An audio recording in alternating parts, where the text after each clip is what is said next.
Hi, I'm Matt, an athletic trainer at the Hilliard Physical Therapy location. And I'm Jill, I'm an athletic trainer at the Sawmill location.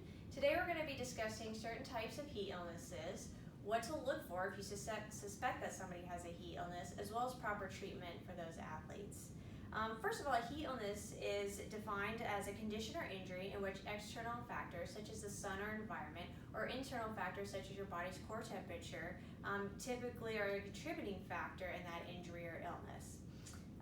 When people think of heat illnesses, they think of your outdoor sports, your soccer teams, your football teams, baseball teams. However, it's important that when we go through this, we remember that indoor athletes are just as susceptible to these heat illnesses, as well as people of the general population that work outdoors. The three types of heat illnesses that we're going to cover today are heat cramps, heat exhaustion, and heat stroke. The first type of heat illness we're going to talk about are heat cramps. These can be defined as painful involuntary contractions of the skeletal muscles, usually during or right after exercise. This can happen within specific muscles, usually in the extremities, or can be all over the musculoskeletal system, and those are considered complete body cramps.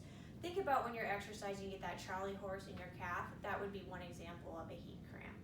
Causes of heat cramps are when environmental temperatures increase, the body's core temperature increases, and that leads to an increase in sweat rate. As you sweat, you lose water and electrolytes. This can cause dehydration and electrolyte imbalances. Some symptoms to watch for as far as heat cramps go are fairly easy to identify. They are just muscle cramps that start at the extremities, or they could be a full body cramp. Athletes often state that they start to feel a twitching sensation in a muscle before it cramps, and it leads to a painful, visible, and palpable muscle contraction. As far as treatment goes for heat cramps, it's best to get to a cool area and remove yourself from any activity that you're doing.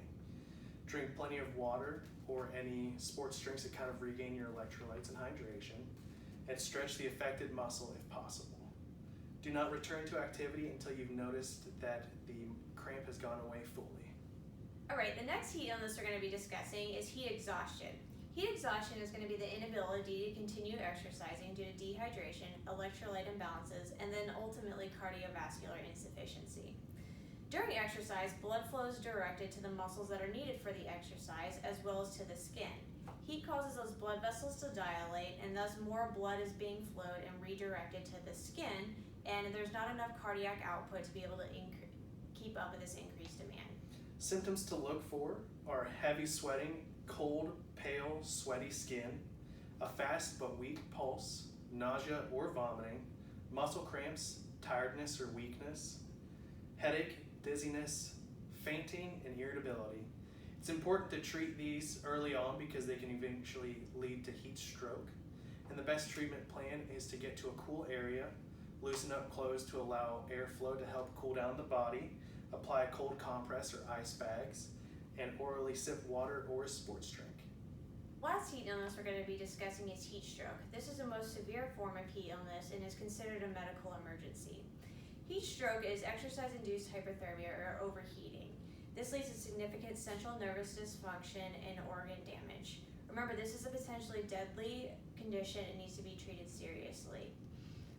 Heat stroke occurs when the core body temperature is at 105 degrees Fahrenheit or higher. Symptoms to look for are a high body temperature, hot, red, dry skin, a fast, strong pulse, headache, dizziness, nausea, confusion, altered consciousness of either staying conscious or going unconscious, convulsions, irrational behavior, disoriented, feeling out of sorts, and a decreased blood pressure. As far as the best treatment goes, is get them to a cool area and call 911 immediately. Apply cold compress to the entire body or even submerge them into an ice tub to help rapid cooling. And for more information on heat illnesses, go to cdc.gov for that information.